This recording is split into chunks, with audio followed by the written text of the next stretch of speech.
All right, thanks everyone for being here today. It's good to see everyone to start camp. We had a really good first day of practice. I was pleased with what I saw. Players played fast, and it was efficient. We had a very productive day. You can tell the players are in really good shape. Coach Novak and his staff have done a phenomenal job with these guys, getting them in shape, mentally and physically. And it showed that they were able to play fast today, and we finished strong and really good effort on special teams as well. We had meetings. Yesterday was report day. We had meetings pretty much all afternoon, and I don't know if you saw on social media, but the players got a chance to see the new locker room. And that was pretty exciting. It was you don't really get that type of excitement in a locker room unless it's after a big win, and it was very, very similar type of feel. So I was happy for the guys to finally get back home, and so we'll be in there from now on in preseason camp and throughout the season. Like I said with Big Ten Media Day last week, I'm excited about this team. We got a lot of talent and a lot of good players, really good coaching staff, top to bottom. But we have a lot of work ahead of us. So with that, I'll open up for questions. Got some water over there.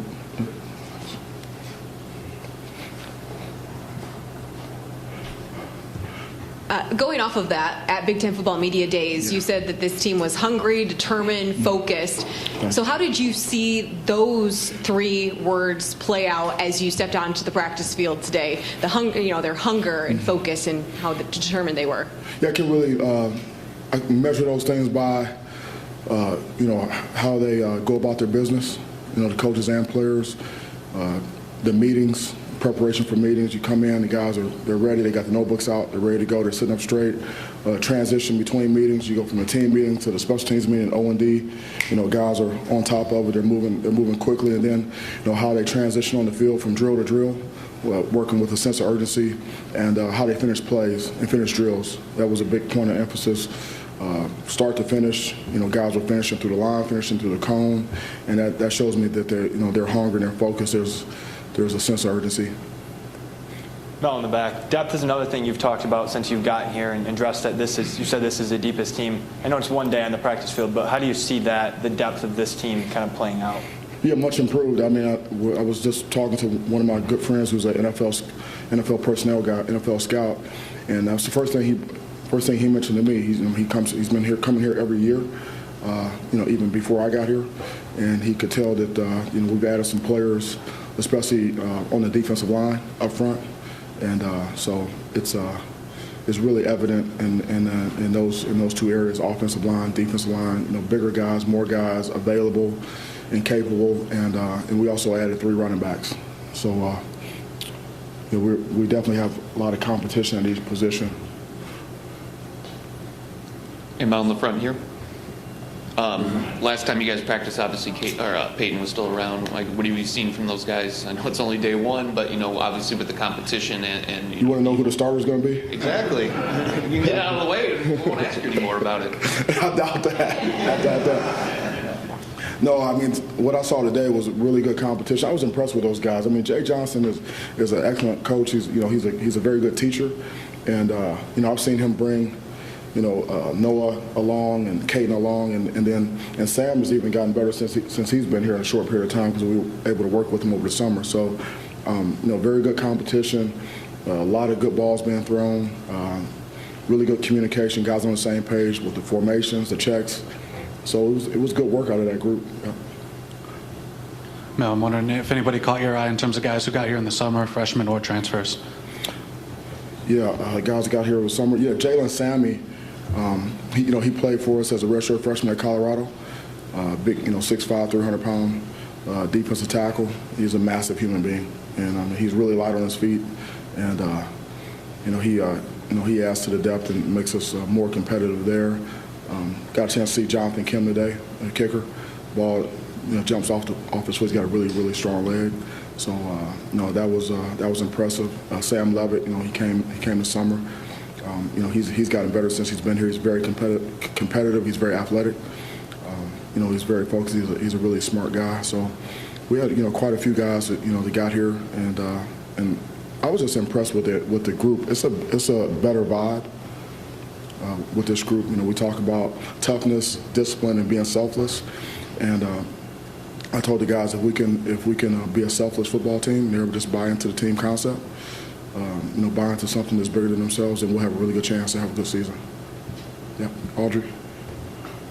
Mel, I know you don't talk about injuries, and it's obviously day one, long camp ahead. But with Nick sitting out today, what did you see from the younger centers, Wigginton and Fincher? And if they get to a point where they might need to play, what experience that they got last year, how does that translate to that position in particular? Yeah, they're good players, and we brought them here to play.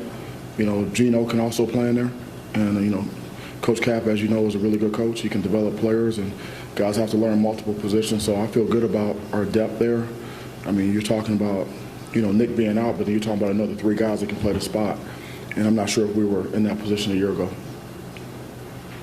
Mel, over here. I know at receiver, that's a position where your head can spin early on for freshmen. I'm wondering, some of the second-year guys like Terrell Henry, Antonio Gates, like what step do you expect them to take, and what do you see from them already? Yeah, so you look at like Glover, Gates, and Tyrell, just consistency in performance, because they're all very talented guys, and that's how they got here.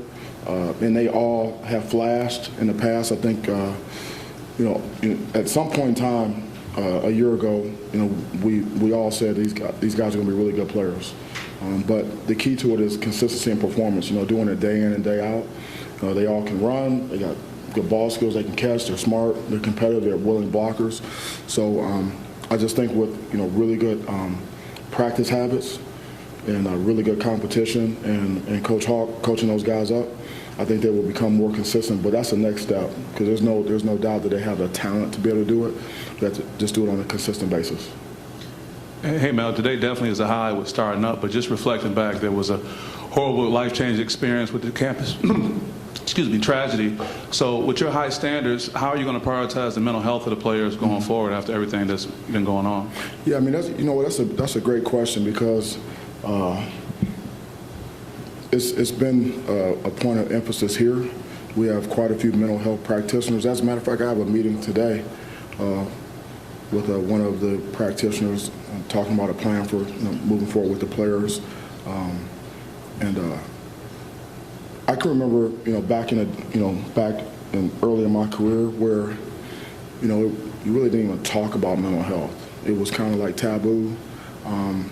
Guys didn't want to come forward, say things. They didn't want to go see anybody, and they didn't trust. And even some coaches didn't. They didn't want guys talking to the players, or maybe thinking maybe you're going to make an excuse for the players and things like that. But it's not like that here, especially. And so, even going back, Lonnie Rosen has been here for years and years and years.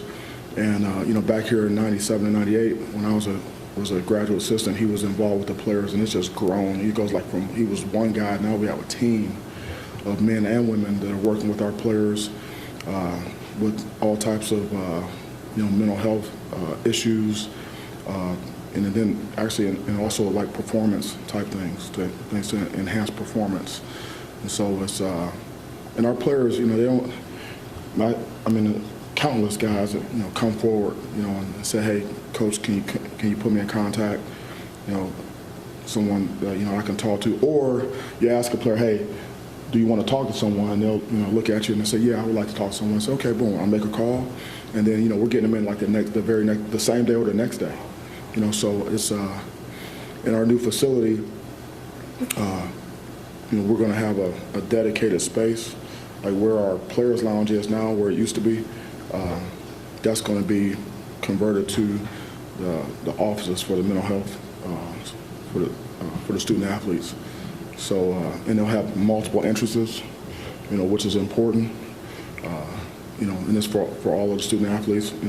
Different ways to access it, which makes it just a lot easier and more comfortable for the student athletes to get in there, get out, get the help that they need. So. I think our athletic department, I know Alan Haller has been he's been a strong advocate, and it's only getting better. So I feel really good where we are. We always can get better, but I feel like our players and our coaches are very well supported. Yep, thank you. Mel, you mentioned the vibe feeling better. It was talked about last week with some of the players as well. They just it feels better this year. And I know there's a lot of off-season camaraderie, all those sort of things. Can you pinpoint maybe last year things that you saw that said to you, hey, we need to become a tighter team. We're missing something. Can you recall if there was a moment where you're like, hey, we're missing this and we need to create that more, and what steps you guys have done to do that and why it's important? I'm not sure if I could point to an instance, a particular situation or a point in time.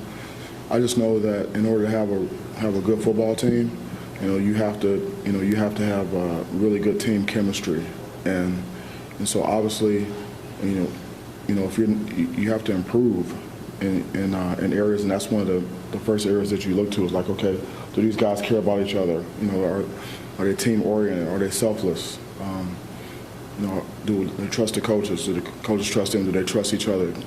Do we have a good ability to hold each other accountable? And so, we were very intentional about improving in all those areas, and it's really showing right now. And for the players to say that it feels different, they can tell. That means that it's actually working. It's actually happening, because the players don't lie. Going off of the good vibes talk, it seemed like yesterday was a perfect time to unveil the new locker room on the eve of fall camp. How did you maybe see the players have a little extra pep in their step as well after seeing this brand new locker room for them? Yeah, well, I tell you what, it was interesting. That was my first experience of all the places I've been to see players go into a new locker room. I've seen it on social media and things like that, but that was my first time seeing it live and in person. And it means a lot for our team. It means a lot for our players, but it means a lot for our program. One of the first things that Coach D'Antonio told me once I got here in that February 2020, he said, "Hey, Mel, you got to get a new facility. You have to get that done. We got to get that done here." And I knew that. I mean, we were towards the bottom in the league. It's really hard to recruit that way, because not only do you want to get the players here, but you want them to have a good experience while they're here. In a locker room like that, that shows a commitment to excellence and pouring into our players and caring about them and wanting to have the best facilities. There was we've been displaced, so our players before yesterday, their locker room was in the stadium, and that created some challenges. I mean, the guys catching the bus, riding bikes, taking scooters from the locker room to the meeting room is not a good situation. And before that, guys were spending an hour and a half, 2 hours after practice in the locker room, and that's part of it. That's a big part of the team. It's the guys having a home, and it was not like that. And the players complained about it, and they knew that it was just necessary. But they brought it up to me. Several players saying, we need to. We need to have our space, where we can come together. And so I think that was all of that. It's kind of part of that excitement that we saw yesterday. It wasn't so much that hey, I got a new locker, but we have our home back. I think it's probably more important. Mel, I think you have 25 practices before the first game. That's right. How is day one this morning different than any other animal, if any? Yeah, day one's always special. I mean, the guys, we all work in the out of season, and to get to the point where we can get to the first practice in fall camp and have a chance. You don't know exactly what it's going to look like until you actually get them out there, and until you get them on the grass, get them lined up, start doing the drills. And it was as good of a first day as I've been around in terms of guys knowing what to do, the practice organization. I mean, I took very few notes today in terms of what we need to improve in the practice organization, the attention to detail, all that was there. And there's a lot of nervous energy, especially with some of the young guys. We've got new coaches out there too. We got new coaches, we got new young coaches. like I saw Antoine Simmons out there. I said, hey man, I was you in 1997. You know, first day, same field right here. You know, first day of practice. You know, trying to start a career. So it's an exciting time. You know, for everyone. You got some of the older guys. I think we had like 35 guys stand up this morning or raise their hand. They're 6-year, 5th-year, 4th-year players. So, you know, we've got guys, like I said, hey, like Noah Kim, Jordan Simmons, guys, you guys were here, you know, when I got here. It was our first time. This is year 4 for us. And so you got guys that have, you know, kind of been through it, been through COVID, been through 11-2, been through 5-7, and now we have an opportunity with a you know, more depth and more talent to really do something with this team. So, you know, the first day is a time to get out there and get to work, and it's one day at a time. Now, yeah, I'm trying to like bring it from here, you know, as opposed to right here. So, I plan on not losing it this year for the first time in 27 years. Mel, I'm wondering about a guy, Kyrie Crump, who is back first practice since October. Wondered, first of all, his journey to get back to the field, what that has been like, and has there been any reassessment on the Big Ten on the 8 games for this year, or is it pretty much he's going to miss those first 8 games, and what can he bring for you guys? Yeah, it's pretty much, you know, what it is. I mean, I haven't haven't heard anything or read anything or gotten any emails or anything about any reassessment. So, you know, he's back.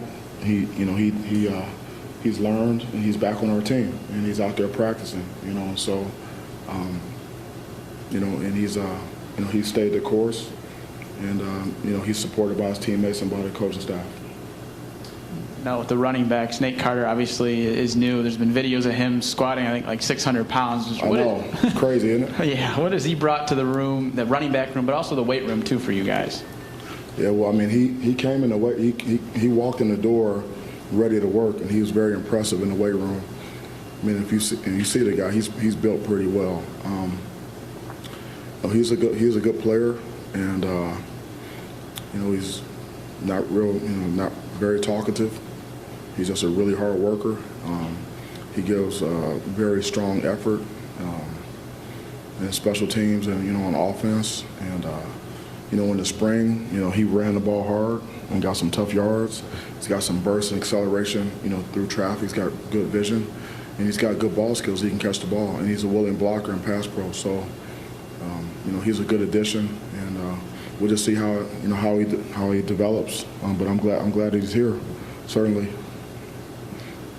Mel, 100 years of Spartan Stadium. That's right. Long before the Woodshed or anybody in this room. Long before you. For me, even 2 years before me, yeah. Couple. How much do your guys know about the history and the great moments of this place? And would you consider bringing back like one of the heroes of great games before every home game? Before every home game, that's a pretty good idea. You got Matt Larson there is good. They can take that to LaRonda and Ben, maybe a good idea. I think you should huddle up with them and maybe come up with something. I'm not sure how much our guys know about, you know, going way, way back. But I think we all know how special Spartan Stadium is, and, you know, the Woodshed, and been a lot of good football played in there. And we just had the former players back just recently, last weekend, and they come back from all eras, you know, coming like way back guys. And you know, there's a high standard of performance in that stadium. And I played golf with Kirk Gibson in an outing a couple weeks ago, and I mean, he'd be the first to tell you, you know, he's like, hey Tuck, you know, what type of team we got this year? You got anybody to go across the middle? And he started calling out plays, you know. You run this play, come across the middle, all I got to do is catch it, beat the safety, that's a touchdown. You know, I mean, he's reliving those moments in that stadium. So, you know, it's important. It's tradition is important. I was talking to one of our donors last night, and we were just talking about the Big Ten, and she was asking me about the difference between the Big Ten and the SEC and all that, and she's, you know, grown up as a Big Ten fan in Iowa. And we were just talking about the tradition of the Big Ten and the stadiums and the bands, and just the standard of performance and how Big Ten football just feels a certain way, it looks a certain way. The expectation is that, the games are played a certain way, and Spartan Stadium is just, it just embodies all those feelings, all those emotions. I met a lady. I ran into a lady at Whole Foods last night on the way home, and she was saying that they've been like season ticket holders for like 40 years or something like that, and she was couldn't wait for the season to get started, and she said, it's just a special time of year. So 100 years, and it's also a good reminder of for players and coaches that hey, Michigan State's going to play football whether we're here or not. What is our legacy going to be while we're here? And it's a high bar, very high bar.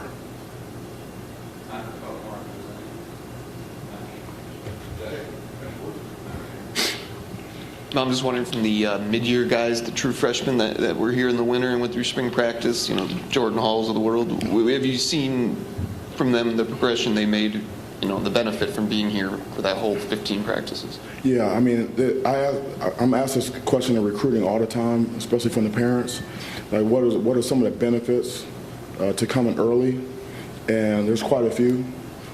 First is, academically, you get a chance to get a full semester under your belt, a full load, get a chance to get off to a fast start, a good start, without the pressures of having to play a game like you would if you came in the fall. Because when you come in the summer, you got summer school. That's not a full load, and then all of a sudden school starts and the season starts. It can be overwhelming for guys. You also get 8-9 weeks of strength and conditioning, and during those times we're able to meet with guys and introduce the scheme and the philosophy and the culture and things like that, and then get 15 spring practices. Tuesday, Thursday, Saturday over 5 weeks. To learn the playbook and learn how we practice and get in there and compete and things like that. And so, guys like you mentioned Jordan Hall, he was one of those guys. So he can, go in the finals, have the discretionary time off, come back for the summer program another 8 weeks, and he already knows the playbook. And he's in shape. And he knows what to expect from the coaching staff. His teammates know him. He can help the younger guys, the other guys that are coming in June, help them transition. And so he gets the chance to learn the system again over the summer during the meeting time that we do have. And so when we start fall camp, he's getting the system, the installation for the third time. So that gives him a much better chance to be able to compete, to play, and earn a role out there. So, and you see that. And when he comes in, he was never a guy. He in particular was not a guy that seemed overwhelmed by, like the magnitude. It didn't seem like it was too big for him. But once you go through an out of season, spring ball, and then a summer program, and you go into fall camp, those guys that do that, they look a little different. They're just kind of their focus, just being able to sustain and practice, move from one play to the next more consistently is just it's a benefit. And he's all those guys that come mid-year, and I think you're going to see, because of some of the rule changes, you're going to see more and more guys coming mid-year. Even some of these high schools that have not allowed that, you see it in recruiting. They're starting to change their policy so that the kids can get out mid-year, because the kids, they won't go to those high schools if they can't graduate early. All right, thank you so much. We'll see you next time. Go Green. Bring the players around the room here.